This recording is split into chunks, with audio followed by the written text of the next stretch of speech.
데미안.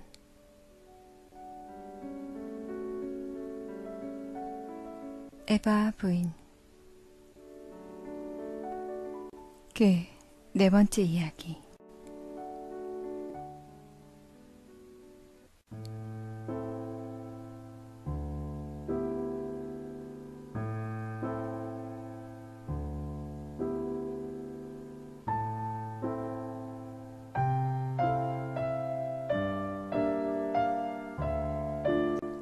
이 주 동안이나 에바 부인과 떨어져서 지내야 하는 것은 틀림없이 고통스러운 일이라 생각하며 나는 부모님과 함께 지내야 할 성탄절의 휴가를 두려워했다. 그러나 그것은 그리 고통스러운 일이 아니었다. 집에서 그녀를 생각하는 것은 멋진 일이었다. HC로 되돌아와서도 나는 이 안정감과 관능적인 그녀의 현재로부터의 독립심을 즐기기 위해 이틀 동안이나 그녀의 집을 방문하지 않았다. 또한 나는 그녀와의 결합이 새로운 비유적인 방법으로 이루어지는 꿈을 꾸기도 했다.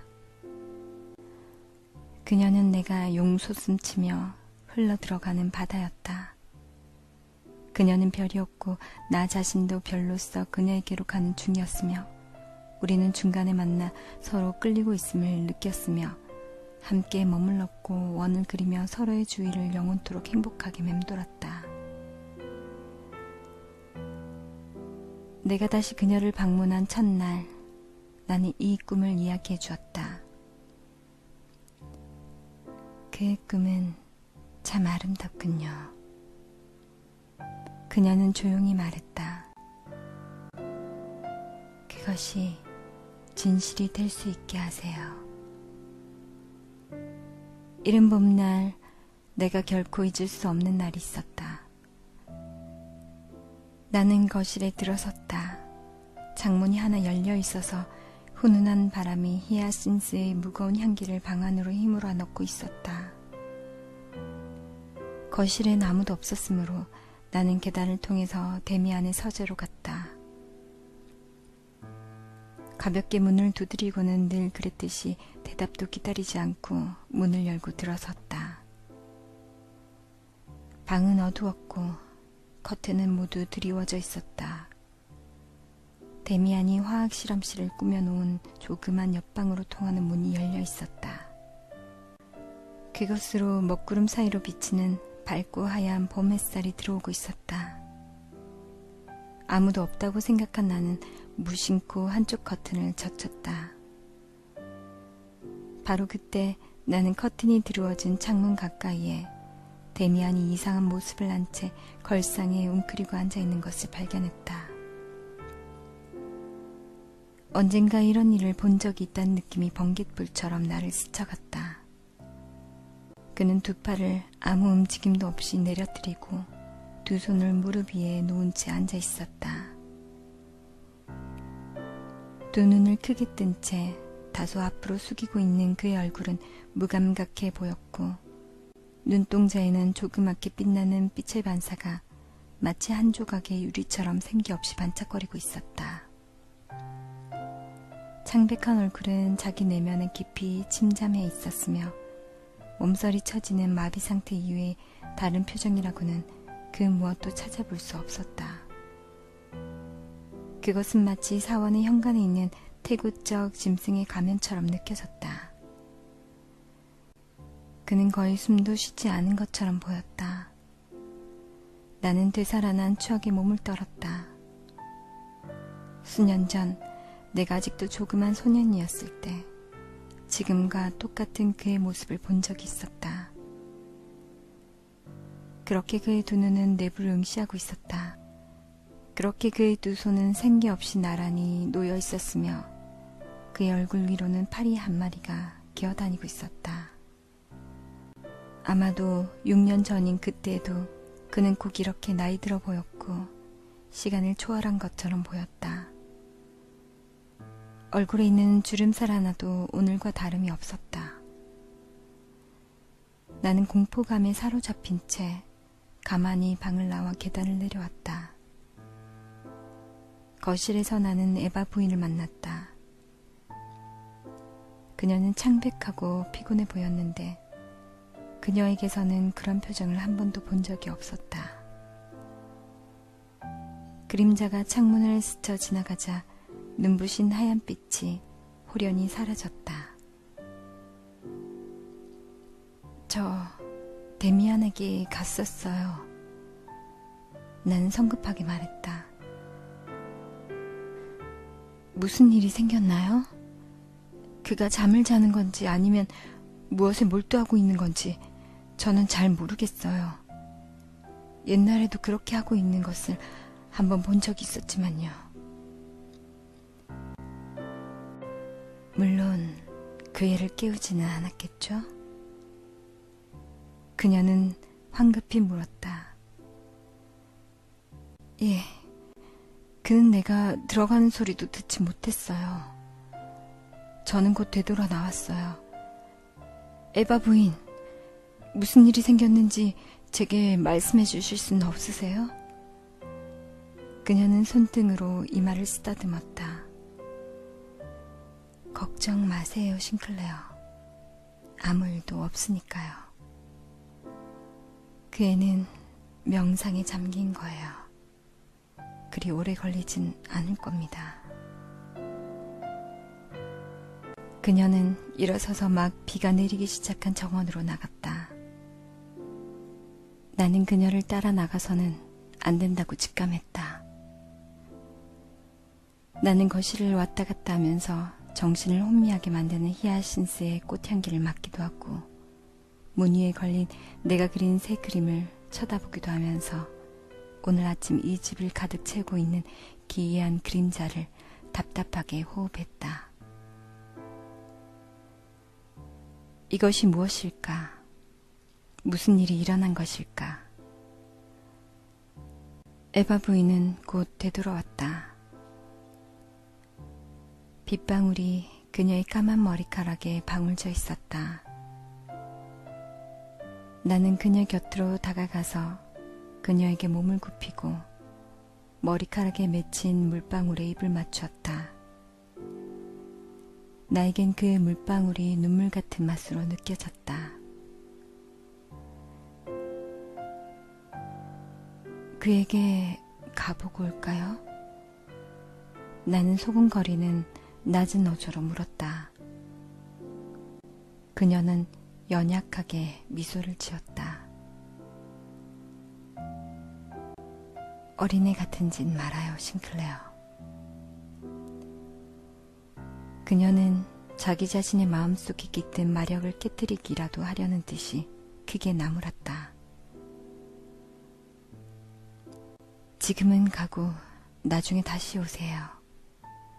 지금은 당신과 아무런 이야기도 할 수 없군요. 나는 그 집에서 나와 시내를 지나 산으로 달려갔다. 흩날리는 가는 빗방울이 나를 향해 다가왔고 구름은 무엇인가 억눌린 듯 겁을 집어먹은 것처럼 나지막이 흘러가고 있었다.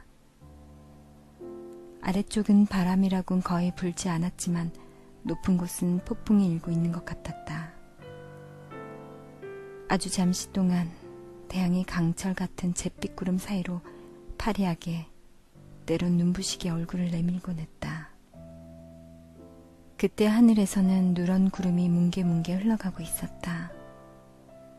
그 구름이 잿빛의 벽에 걸리고 바람은 몇 초간 이 누런 구름과 잿빛 하늘로 하나의 형상을, 한 마리의 거대한 새의 형상을 만들었다.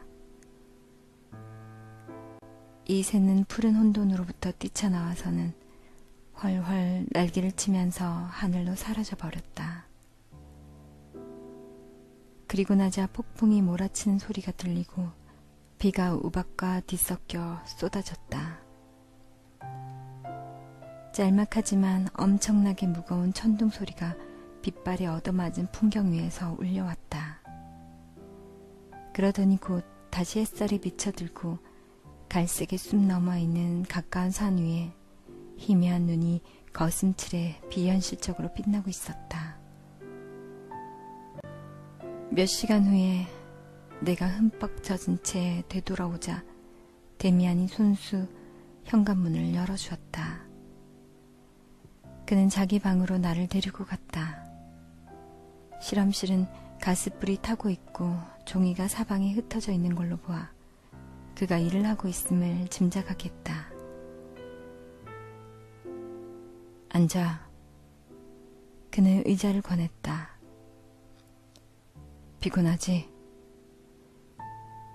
지긋지긋한 날씨야.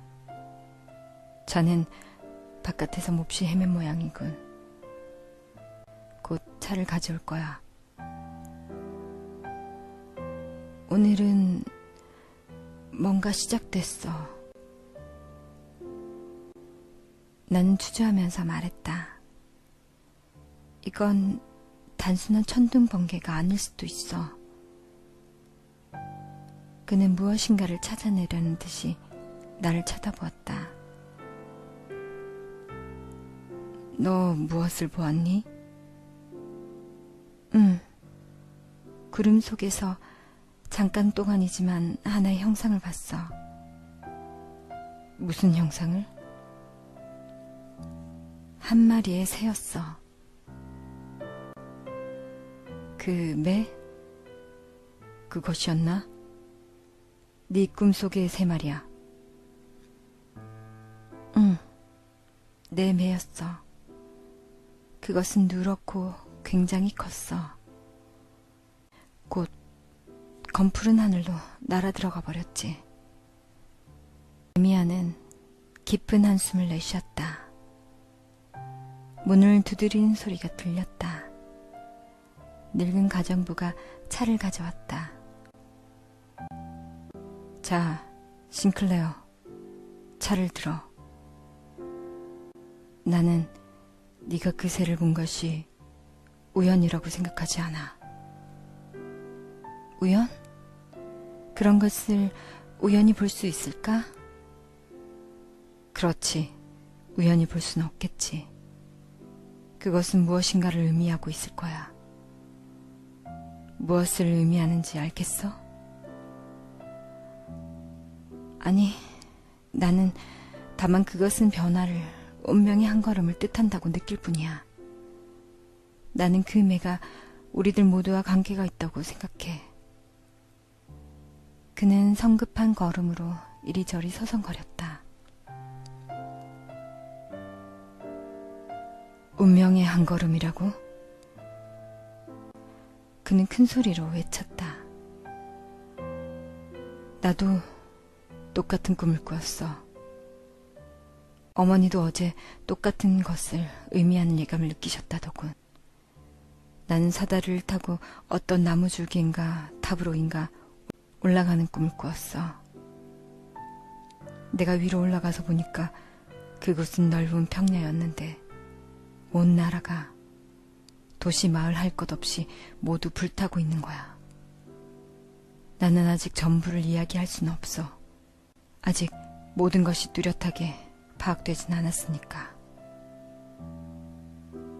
너는 꿈을 너와 관련해서 해석하니? 나는 물었다. 나와 관련해서? 그야 물론이지. 자기와 관련되지 않은 꿈을 꾸는 사람은 아무도 없어. 그렇지만 그 꿈은 나 혼자만 관련된 것은 아니었어. 거기에 대해선 네 말이 맞아. 나는 자기 자신의 영혼의 동료를 보여주는 꿈과 매우 드물게 꾸긴 하지만 온 인류의 운명을 암시해주는 꿈을 정확히 구별할 수 있어. 물론 그런 꿈은 드물지만 그것이 예언이 되어서 꿈에서 일이 실현되었다고 말할 만한 꿈은 아직 한 번도 꾼 적이 없어. 그런 꿈은 해석이 너무 애매하지. 그렇지만 내가 꾼 그 꿈이 내게만 관련된 것이 아니라는 것만은 확실히 알 수 있지. 다시 말하자면 그 꿈은 과거에도 여러 번 꾸어왔고 지금도 계속되고 있는 옛날의 다른 꿈에 속해 있는 거야. 이 꿈들은 싱클레어, 내가 예전에도 너와 이야기한 적이 있지만 내가 예감을 얻고 있는 그런 꿈들이란 말이지. 우린 우리들의 세계가 정말 부패했다는 것을 알고 있지만 그것만으로는 멸망이나 그와 비슷한 일을 예언할 근거가 될 수는 없어. 그러나 나는 여러 해 전부터 꿈으로부터 이 세계의 붕괴가 다가오고 있다고 결론짓거나 느꼈어. 네가 어떤 식으로 이야기해도 좋지만 하여간 그와 같은 것을 느끼는 그런 꿈을 꾸어왔어. 그것은 처음에는 아주 약하고 아슬아슬한 예감이었지만 갈수록 뚜렷하고 강해졌지. 아직도 나는 나와도 관련 있는 어떤 크고 무서운 무엇이 다가온다는 것 이외에는 아무것도 몰라. 싱클레어, 우리는 우리들이 여러 번 이야기했던 일을 경험하게 될 거야. 이 세계는 스스로 혁신하려 하고 있어. 죽음의 냄새가 나. 죽음 없이는 어떠한 새로운 것도 올 수 없는 법이니까. 그것은 내가 생각했던 것보다 한층 몸서리 쳐지는 일이야. 나는 깜짝 놀라서 물끄러미 그를 바라보았다. 네 꿈의 나머지 부분을 내게 이야기해 줄 수는 없을까? 나는 조심스러운 태도로 부탁했다. 그는 머리를 절레절레 흔들었다. 그럴 순 없어. 문이 열리고 에바 부인이 들어왔다. 여기에 같이 있었군. 설마 슬퍼하고 있는 건 아니겠지요? 그녀는 다시 싱싱해진 얼굴로 전혀 피곤해 보이지 않았다. 데미안은 어머니에게 미소를 보냈다. 그녀는 겁에 질린 아이에게 다가온 어머니처럼 우리들에게로 왔다. 우리는 슬퍼하고 있는 게 아니에요, 어머니. 그저 이 새로운 표적에 관해 좀 추측해보고 있었어요. 그렇지만 그것엔 아무것도 없어요. 오려고 하는 것은 갑자기 오겠지요. 그러면 우리는 우리가 알아야 할 것을 결국 알게 될 거예요. 그러나 나는 기분이 몹시 언짢았다.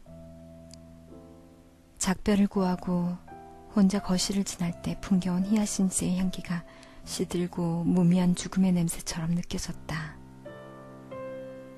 한 자락의 그림자가 우리들을 덮쳐온 것이다.